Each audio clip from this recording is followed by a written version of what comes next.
Um, Oh, well, Linus, thank you so much for helping with my project. Could you say a little bit about yourself? sure. I think as I looked at for the abilities, human, first of all, I have a little bit of synopsis about things. I like to watch a lot of science fiction. I watched a lot of non-science fiction or non-fiction.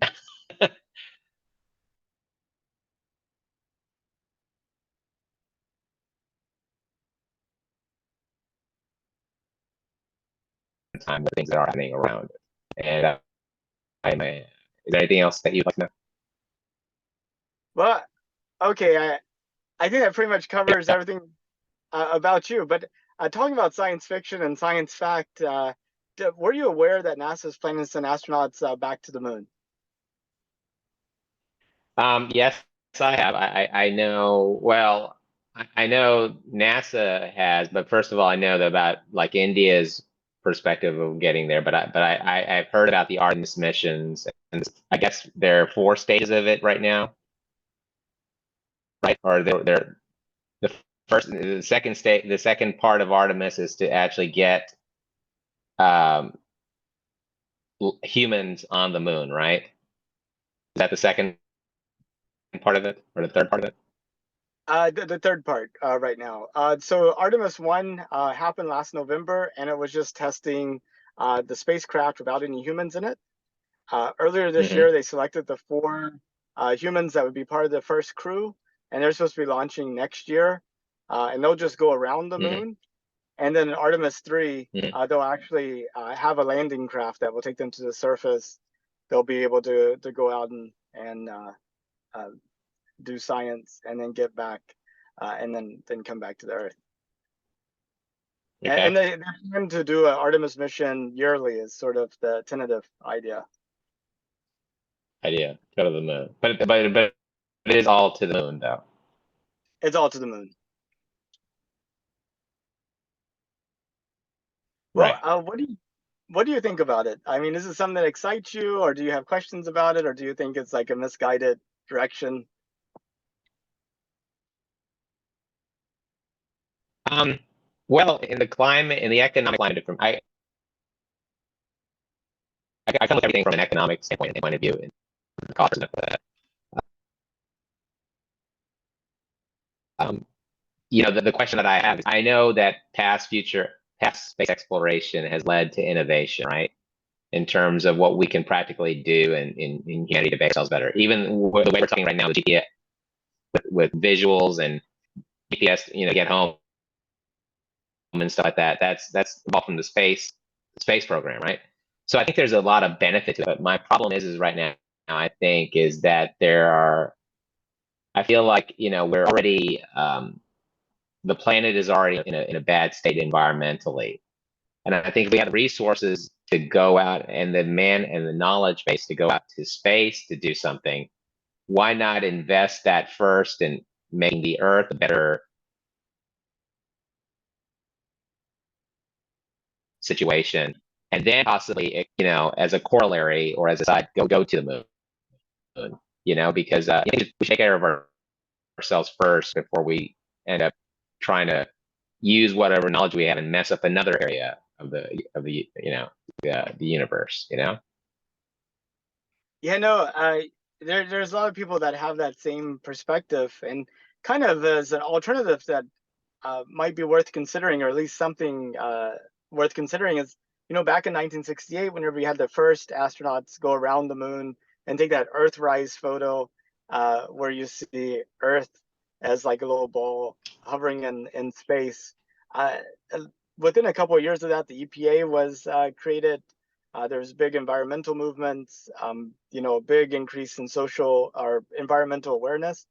And some people think that maybe uh, by improving people's perspective about how fragile and finite Earth is, might help create the political will to actually take good care of it. So, um, what are your thoughts on that? Do you think maybe uh, having more and more people who could speak about actually looking at the Earth you know, in that kind of finite view, being able to talk and spread that view about how Earth is really special, and it's very small and fragile. No, I could definitely speak to it. I mean, I think we have a lot of speakers, but I don't know if we have a lot of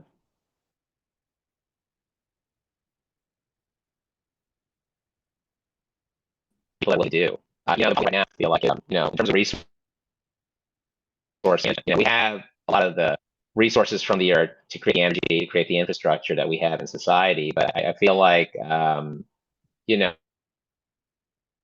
the kind of things that lead to environmental, uh, factors that are just detrimental to the way Earth is.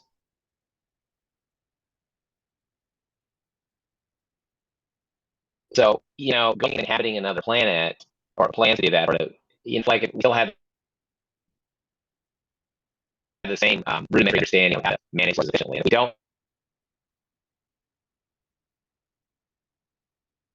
know how to do it here, to say that we're going to be able to do it on the planet, I mean, it's more inhospitable than any other planet. I mean, what is on the moon? I mean, I remember, back when they first landed on the moon, yeah, that was great. It led to a lot of innovation, but okay, why do we need to land on the moon again? Because we already know that typically what Neil Armstrong and I mean, kind of sort of just circumvent that and go to the third step as opposed to the second step. Go to that third endeavor that they want to do. Has the moon really changed in a span of 40, 50 years? I mean, I don't know. The moon hasn't changed, but our understanding of it has.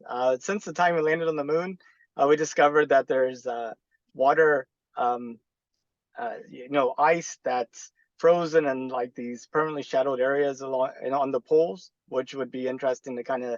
see what that might tell us about the moon's history and the Earth's history, and might also be a resource that could be useful for further exploration. Also, our Hmm. instruments have greatly increased. And, during the Apollo program, we only sent one geologist, and that was on the very last flight by sending kind of some Yeah. scientists. And we landed only in the equatorial regions. And so there's lots of areas on the moon that we haven't explored. Um, but I don't know. Did you know that Jeff Bezos has a space company, the founder of Amazon? Yeah, I know about that. I mean,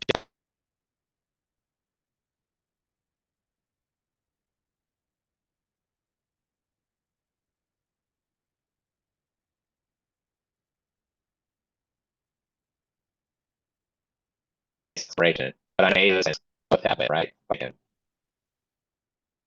Yeah, Correct. but well, I didn't quite get the last part that you said.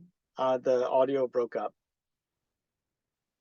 Oh, okay. Well, repeat it. I know three main players right now in the whole space exploration movement.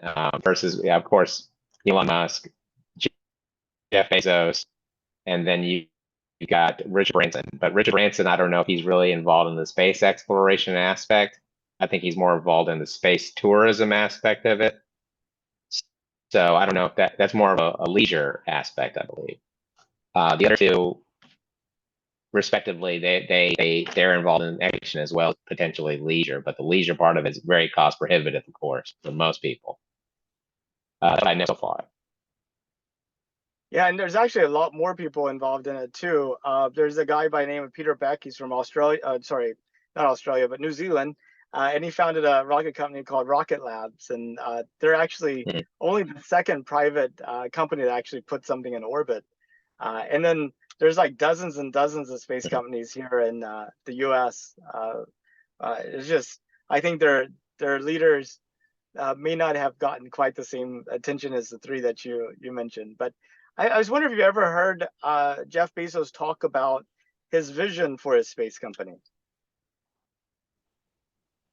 Uh,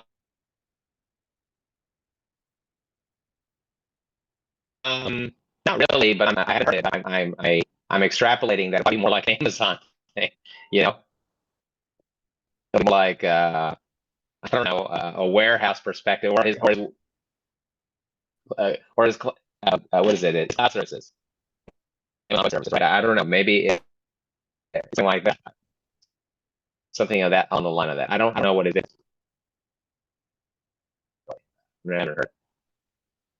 Well, he kind of talks about how he wants to create sort of like that foundational infrastructure that allows for other entrepreneurs to go out and create space companies with the eventual hope of being able to develop space and space resources so that you can move all of the earth harming activities that we do on the earth today into space, such as the energy production, the mining, the heavy industry and manufacturing, so that you could then protect the earth and for life and for ecosystems and for people. So,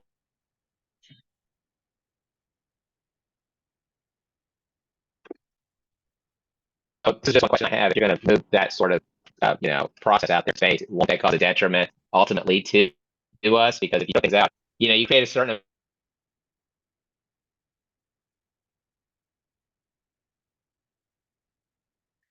Well, I mean, the thing is, space is fairly as barren as far as we could tell.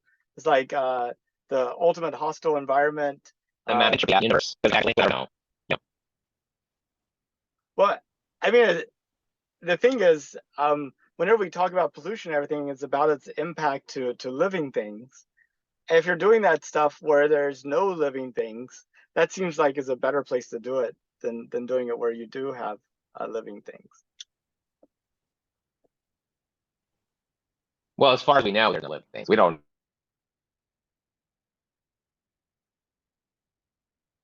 know really. Right? We haven't really explored our galaxy system. I mean, I'm not saying it's going to have repercussions, but I feel like I don't know. I know there's a lot of space debris here. Correct me if I'm wrong, but that floats in Earth's atmosphere, or even in the vicinity of all the satellites are at. So a lot of that space junk is still there from years ago. So if we're putting that kind of money in industrial waste, I would think that kind of thing would collect, and it'd be some sort of detriment. I don't know what it would be, but I feel like it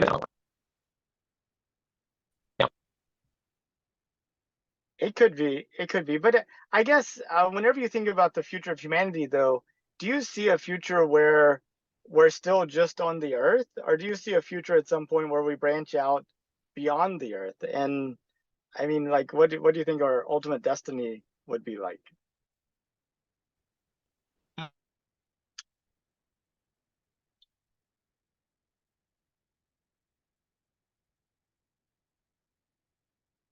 Humans are a naturally curious species, so we always want to discover. So we are going to go places. I mean, I feel like we're going to go out to the fringes of space, but it's where we're going to go and how long it would take. That's a guess. I mean, I just see how technology's been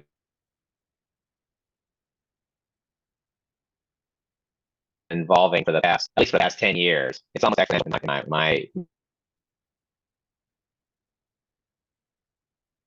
view. So I think if we can get the energy to tell us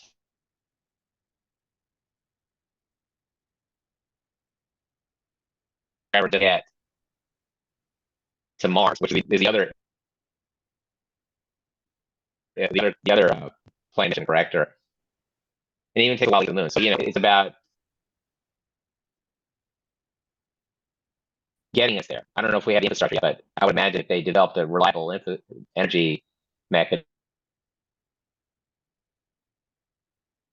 that we could get there. You have to be focused in order to do something, right? Yeah, I mean, it takes 3 days to get to the moon. Mainly, we could get there faster, but if you went faster than that, you have to carry the fuel to slow down, or you would potentially shoot past the moon. To Mars at the optimal time, I think it's every 26 months. It takes like 5 months to get to the moon. So not Yeah. that, sorry, to Mars. And figuring out ways to get there quicker is going to require a different technology than we've been using. So, but largely, I think as you get more and more traffic, then you have more and more reason to try out different technologies, which might improve our abilities to get there. Right. Sure. Sure. So if you could, would you take a trip to space? Uh, uh, if I wouldn't mind if somebody would if we could put up like $500,000 for a ticket. Yeah, that's fine. Or whatever the going rate is. Yeah, the cost is probably the issue. But if I could, yeah, I wouldn't mind it. Yeah, minus all the solar radiation, all the other effects. If they could protect me from all that stuff, sure, why not? You know, So if it was safe and affordable, then you'd be like, worth doing it. look at it this way too: is if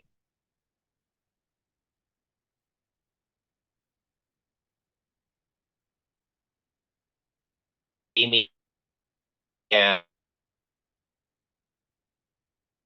and then wear a state-of-the-art spacesuit and have a phaser, I'd be good. Well, um, but I mean, what if it was like flying on an airplane, that level of safety and something similar to that level of frequency? Would that make it more comfortable for you?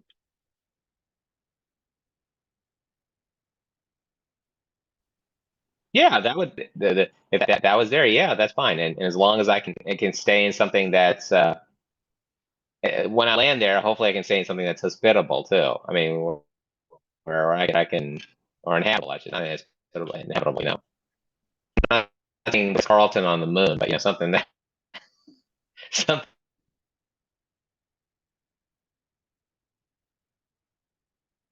something relatively good. Well, Linus, I really appreciate your time. I know we've had a lot of technical difficulties, and I hope the recording comes out okay. I've had trouble hearing you, so my responses may not have been as full, but I'm recording on the Zoom cloud, which I hope has a better connection than I do. So I've got my fingers crossed that everything's going to work out fine. Well, I'm pretty sure you can do a lot of editing, but I did enjoy talking to you today, and I did learn something from what you were saying. But it's great. I mean, we have a bright future, but we just got to figure out the infrastructure first. Figure it out here, and I think we can go out there.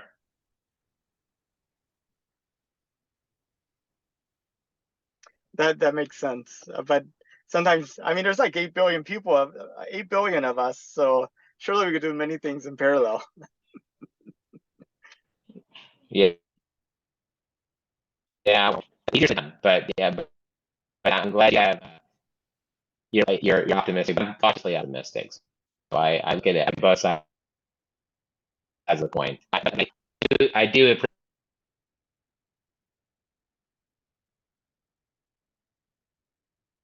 appreciate it. And if it's a friends free, count me on going with you. Well, thank you so much. Well, I look forward to talking to you All right. again soon. I'm going to stop the recording. All right. Sure. Thanks.